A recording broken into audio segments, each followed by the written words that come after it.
I want you to do something a little radical right now, like wherever you are listening to this. Yeah, just take a second. Exactly. I want you to literally unclench your jaw. Just let it go. Drop your shoulders. Most of us don't even realize we're tensing up, Right. And look, I don't care if you just finished, a grueling 12-hour shift on the hospital ward, or if you just stepped off a loud, dusty job site. Or even if you're just mentally exhausted from staring at screens all day long. Leave it at the door. It's over. You are officially entering quiet mode. So just take a deep breath. That's the baseline we need for this. It really is. And now I want you to look at the phone sitting next to you, or maybe the smartwatch on your wrist. Every single time that screen lights up, every time it buzzes, it steals exactly 23 minutes of your life. Welcome to the deep dive. It really is a staggering number to confront when you put it like that. 23 minutes Yeah. from one buzz. Yeah, because we tend to measure interruptions in like the seconds it takes to glance at a screen, right? Whoa! We completely ignore the massive cognitive debt we incur the moment we look away from our deep work. And that cognitive debt, that is exactly the central target of our mission today. Okay, let's unpack this. We are exploring The Sovereign Architect's Guide by Chillstar 08. Specifically, episode 6, which is titled Deep Work Dynamo, How to Finish Your Week in 4 Hours. Right. And if you remember in our last deep dive, we talked about installing the drawing those boundaries and reclaiming your personal space. But clearing the space is just step one. It actually reveals a much deeper, much more intimidating problem. Yeah, the void. What are we actually supposed to be building in that silence we just fought for? Because if we don't have a blueprint, the noise of the world is just going to rush right back in to fill it. Oh, for sure. We have this natural horror of a vacuum. The second our schedule opens up even slightly, our instinct is to pack it with activity. We just have to be doing something constantly. Exactly. We are culturally conditioned to equate motion with progress. Yeah. But Chillstar 08 introduces a really brilliant distinction here. She talks about the trap of idling. I love this concept so much. Think about a car engine, right? Mm-hmm. The engine is running, the pistons are firing, it's burning through all this expensive fuel, making a ton of noise and vibration. But the car is in park. Yes, it isn't going anywhere, and that is what most of our daily quote-unquote busyness looks like. We feel incredibly productive because we are in constant motion. Right. You check a text message while you're sitting at a stoplight. Or you answer a quick email while walking from your car to the front door. You stare at a spreadsheet on your laptop while, your family dinner is sitting right in front of you, literally getting cold. And that right there is the illusion of productivity. You end your day feeling physically and mentally depleted because you were constantly doing something. So you didn't actually do anything that matters. Exactly. If you step back and evaluate your legacy, the deep, meaningful work, the art, the business strategy, the relationships. Right, the relationships that actually move your life forward. None of it progressed. You spent 8 hours idling. You were everywhere, which means you were truly nowhere. Man, that hits hard. And this brings us back to that terrifying 23-minute statistic from the research she cites. I don't want to just gloss over this. No, we definitely shouldn't. Because understanding the mechanism behind it is crucial. Why does a 5-second distraction cost us almost half an hour? It basically comes down to how our prefrontal cortex manages working memory. Your brain is not a computer processor that can just run multiple applications in parallel. Right. We can't actually multitask. Exactly. When you are doing deep work, say writing a complex proposal, your brain loads this massive fragile web of context into your working memory. Like holding all the pieces of a puzzle in your hands at once. Yes. You are holding multiple variables, ideas, tones all at once. So when your phone buzzes and you glance at a text from your partner asking about groceries, your brain is forced to execute a context switch. So it has to dump all the proposal data just to load the grocery data. It literally flushes the working memory buffer, yeah. It has to process the new rules and the emotions associated with that text message. Wow. And then when you turn back to the proposal, you cannot just pick up where you left off. Your brain has to laboriously rebuild that entire web of context from scratch. Oh, I hate that feeling. Were you just staring at the screen like, what was I even saying? Right. It has to retrieve the thread of your argument. Remember the tone you were using, recall the variables. That rebuilding process takes an average of 23 minutes of cognitive effort, And it burns a ton of energy doing that, right? massive amounts of glucose. That explains so much. I mean, that is why people hit 5 p.m. and feel physically exhausted, almost sick to their stomachs. Even if they've just been sitting in a really nice ergonomic chair all day. Exactly. They haven't been doing deep work. They've been doing cognitive gymnastics, just constantly flushing and reloading their working memory. They are burning fuel just to stay in park. So, okay, let me bring in what I like to call the transformer concept here. Because our focus is like an electrical grid. If you have, 50 browser tabs open, you are leaking energy as raw, unusable heat rather than concentrated light. That's a great way to look at it. So if we are all acting like our focus is this cheap renewable resource, how do we stop being what Chillstar '08 calls a subject to the pings of the world? I mean, how do we actually become the architect of our attention? Well, what's fascinating here is how she frames the philosophical shift we need. She says utility does not equal value. Oh, say that again. Utility does not equal value. Right. In the modern workforce, we have been completely conditioned to believe that being constantly available makes us valuable. Like if you answer a Slack message in 3 seconds, you're the hero. Exactly. You are praised as a good worker.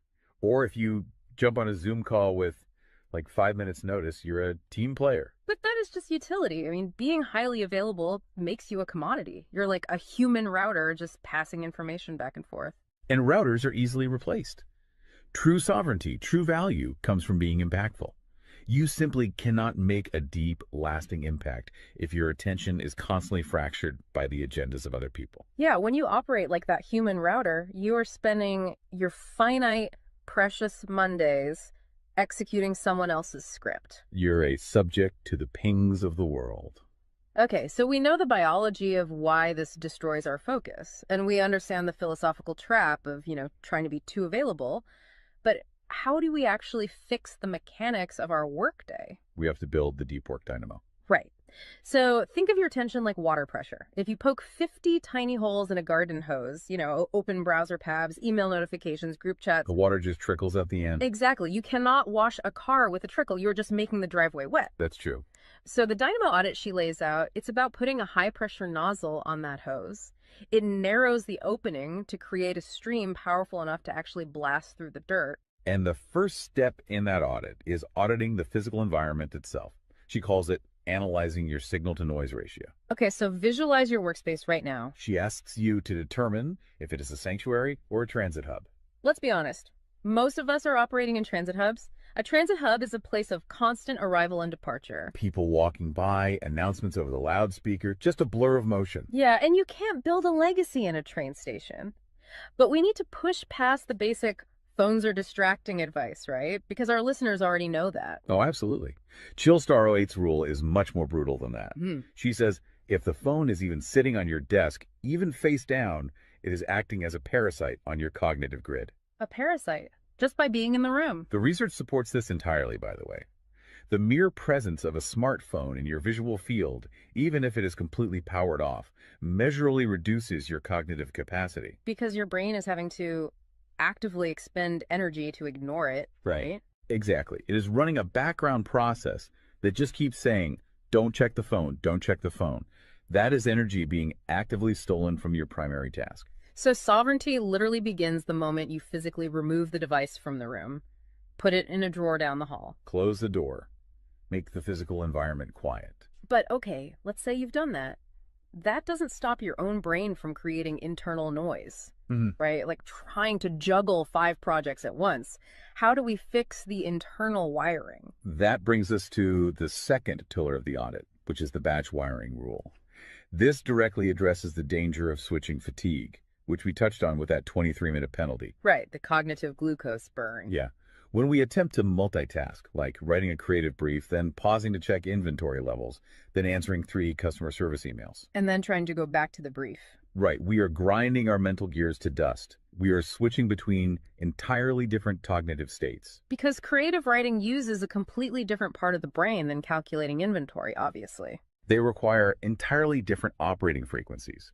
So the batch wiring rule dictates that you must group similar tasks together based on their cognitive load. Okay. And you do not switch the current until that specific type of work is completely done. You do all your deep analytical thinking in one high voltage And burst. then you save all your reactive administrative stuff for a separate lower voltage block later in the day. Precisely. It's all about staying in one gear. Like if you are driving up a really steep hill, you don't constantly shift between first gear and fifth gear. You lock into the gear that provides the right torque and you just ride it out. That's a perfect analogy. But okay, here's where it gets really interesting. This leads to the third pillar of the audit, and this is where I actually need to seriously push back on the source material a bit. She calls this the zero access window. Ah, yes. This is usually where the resistance starts for people. Because it sounds impossible for a normal person. She says you cannot just plan to be focused, right? You have to legally schedule it. You have to lock in one sovereign hour. Yeah, 1 hour where you are legally dead to the outside world. No boss, no family, no, hey, do you have a second for a quick question? Just you and the blueprint. It's extreme, yes. But let's do a reality check here. I mean, I see how that works for a solo digital entrepreneur or a freelance writer. But what about someone whose literal job description is to be available? Right, like an IT support specialist. Or a floor manager or a nurse on a ward or even, a parent at home with a toddler. How do they justify just vanishing? It feels like this advice only applies to a very specific, privileged type of worker. That is the most common and, frankly, the most valid hurdle to this entire system. But we really have to look at how the principle scales, and we have to look at the internal psychology of the worker. Okay, walk me through that. First, let's address the context of Chillstar '08's own life. She is not some solitary monk living on a mountain. She is a wife, a mother, and a grandmother. Oh, wow. Okay. Yeah, and she runs a luxury travel agency and a digital marketing business. Her entire professional and personal life is built around communication and client management. She probably receives hundreds of legitimate demands on her attention every single day. So she is really in the thick of it. She isn't just speaking from some ivory tower. Far from it. She implements the zero access window because of those demands, not in spite of them. Now, for the IT manager or the nurse, obviously, you cannot vanish while on active duty if your role is acute response. Right. You can't ignore a burning server or a patient monitor. Exactly. But the principle applies to the deep work surrounding the active duty, the scheduling, the charting, the strategic planning. Even in highly reactive jobs, there is legacy work that gets pushed to the margins. That makes sense. And the challenge isn't just logistical, it is deeply psychological. It's the internal guilt, isn't it? Yes, exactly. People feel like bad employees or bad parents or bad partners when they set a hard boundary. Yeah. We tie our entire self-worth to our responsiveness. We think, if I am not instantly available, I am failing them. Man, that is so true. We feel guilty for taking an hour to ourselves. But setting a zero access window is not about neglecting your family or your team. It is about condensing your high level work into massive, high impact bursts of energy so that you can actually be present later. Wow. Okay. Consider the alternative. If you don't carve out that absolute focus, you end up giving your family or your team partial fractured attention for 12 hours straight. Exactly. You are physically at the dinner table, but mentally you are drafting an email. Or you are sitting on the floor playing with your kid, but you're checking a Slack notification over their shoulder. You are trading constant low quality availability for scheduled high quality presence. It is entirely about communicating boundaries to protect the quality of the time you do give people. You tell your team, look, I am going offline for 60 minutes to finish this crucial report. If the servers literally catch fire, call this specific emergency number. Otherwise, I will address all questions at 11:00 a.m. Right. You aren't vanishing to hide. You are vanishing to get the work done efficiently so you can actually live your life. Which brings us to the ultimate why behind this entire system. Because once you fight through that guilt, once you build this 4-hour fortress, you have to know what it is all for. It's not just about becoming a hyper-efficient robot. No, because if you use these tools just to do more of your boss's busy work or to take on 3 more stressful projects, you have entirely missed the point. You are just speeding up the treadmill. If we connect this to the bigger picture, the destination we are driving toward is a concept she calls passive magnetism. Okay, break down passive magnetism for us, because it sounds a bit abstract. Think of it as the gravity your work generates when it is undeniably good. Most people operate with active desperation. They're loudly networking, constantly posting, aggressively chasing clients or promotions. Just relying on sheer volume to get noticed. Right. Passive magnetism is the exact opposite. It is the ability to attract results, clients, wealth, legacy, or respect through the undeniable quality of your deep work. Because you actually took the time to build something substantial rather than just talking about building it. Yes, when you engage the deep work dynamo, you produce work so concentrated and so valuable that it acts as a magnet. You don't have to chase the market comes to you. And the ultimate prize of achieving that passive magnetism isn't just more work. The prize is time. Time is the ultimate currency. The dream of the sovereign architect is to finish an entire week's worth of business output in just 4 hours. You do this high voltage work often while the rest of the world is literally still hitting the snooze button. You free up the remaining hours so you can go be a traveler, so you can be a creative. So you can be a fully engaged grandparent like Chillstar '08. Exactly. She frames it beautifully in the source text. She says, we wire for silent so we can live in volume. Oh, I love that. We embrace the discipline of the quiet fortress so that our actual lives can be loud, vibrant, and fully experienced. We are finally taking control of the dial. But, making that shift from a frantic, reactive employee to a calm, sovereign creator requires a massive shift in identity. You have to tune your mind before you sit down to do the work. It is really difficult to just sit down at a desk and instantly command your brain to perform deep work, right?